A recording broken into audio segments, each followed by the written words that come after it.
Hey, Rain here. Today's yet again a build showcase, and it's the Coda Hirudo. Today I'm going to show you two builds. So, let us immediately start.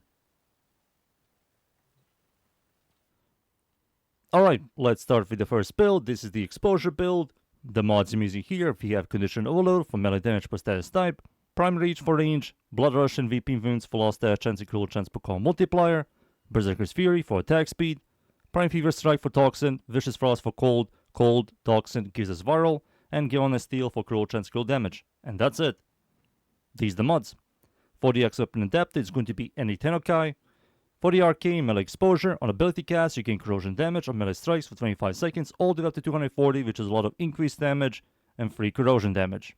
That's the Arcane. For the passive, critical hits have 5% lifesteal and increase your maximum health all the way up to 225, which is nothing. The lifesteal is fine, it works in a couple of frames, most of them don't really care about it, and the maximum health increase is whatever, it's way too small. That's the passive. For the element, it's going to be electricity. For the stats, the attack speed is average, range is horrible, combo duration is average, follow through is very good, but the range is horrible, so this is also kind of nothing. Riven Dispel is okayish, crit chance, crit damage, attack speed, and you can remove Berserker's Fury for it. Critical chance is very good, critical damage is very good, status chance is horrible, and total damage is above average. Overall, the stats are fine. These are the stats, the passive, the mods, the arcane, and now for the second build. The second build is the influence build. The mods I'm using here, you're going to remove Vicious Frost and Prime Fever Strike for given as Elementalist for status damage and status chance, and Shocking Touch for more electricity. And that's it. Everything else here stays the same. These are the mods.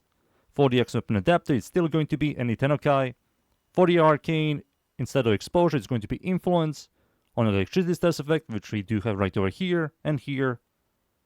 20% chance for Elemental status effect to apply to every enemy 20 meter radius for 18 seconds. This is going to help you a lot with clear. That's the Arcane. And for the stats, instead of Corrosion, Viral, Electricity, it's going to be pure Electricity. And there you go. These are the stats, the passive, the mods, the arcane, and now it's time for me to show you these two builds against the units. Alright, let's start. This is the melee exposure build. I'm going to spawn level 205, Steel Path, or I can battle with dudes. No buffs, armor strip. First, we're going to spam abilities for melee exposure. 1, 2, 3, 4, there we go. 240 increase corrosion damage. And now we need to get some stacks in combo. So you won't be doing much, of course. We need to get some combo first. 3x, 4, 5. There we go. 6, 7. Oh no, I said the thing. Ignore it. There we go. 11. 12. There we go. Now let's respawn these dudes. Spam L exposure. And now this thing chunks. When it comes to clearing, horrible. The follow through is great, but the range is small, so the follow through doesn't really do much. So if you want to clear, we have influence. There we go. That's the first build. Now for the second one, influence. Much better at clearing by a long shot. 20 meter AoE. Electricity tick. I will show you with no buffs. We need to get some stacks and combo. There we go. 2x. 4, 5, 6. 6, 7. There we go. And 9. We need a little bit more. 10.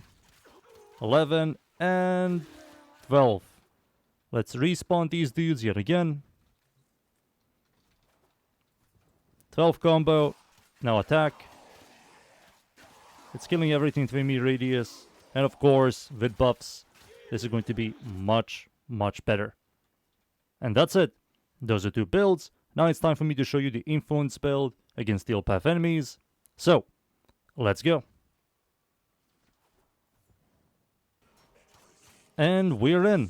I'm up against the corrupted enemies at the Void, Steel Path, Survival, Moth, all of that stuff. I'm going to show you this build. Influence build, of course. It's a horde game, it's all about clearing groups of enemies. Exposure does have more damage, but influence has clear. Now let's talk about the weapon. So the stats on the weapon are fine. The problem I have with the weapon is the range is horrible, but it has like a phenomenal follow-through. The follow-through doesn't really do much. I really don't understand the philosophy D has with melee weapons now. Like, large weapons have horrible follow-through, but small weapons have really good follow-through. Both of them are not really complementing each other at all.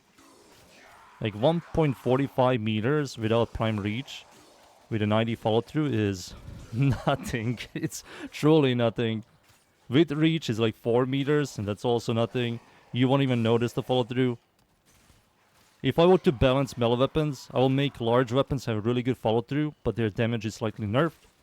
And short weapons will have horrible follow-through, but their base damage will be much higher. So you can choose between large damage, small range, or large range, small damage.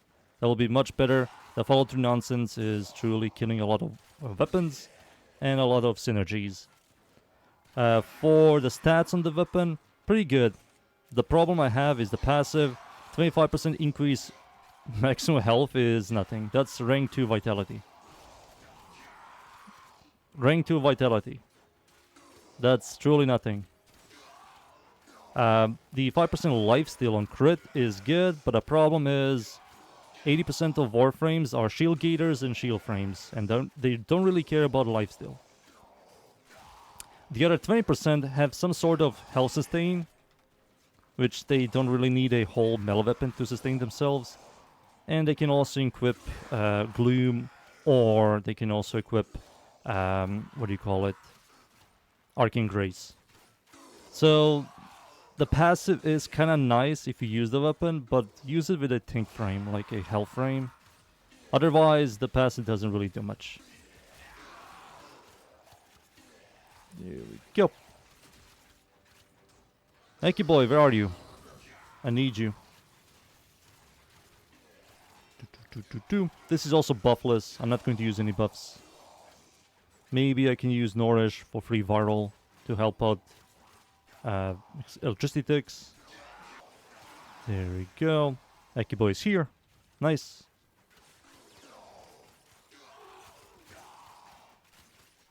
It's you. Alright, Aki boy. There she is, and she is dead. Nice. Heavy gunner. It works. The weapon works. That's the most important thing. It isn't a garbage weapon, it works. But that's it. Time for me to leave, boys. And be right back. And there you go. The Coda Hirudo is fine. It works. It's a solid melee weapon. It has good stats, good damage. That's the weapon. Those the builds. I hope you guys enjoyed the builds. Leave a like and sub. And of course, see you all next time. Thank you. Goodbye.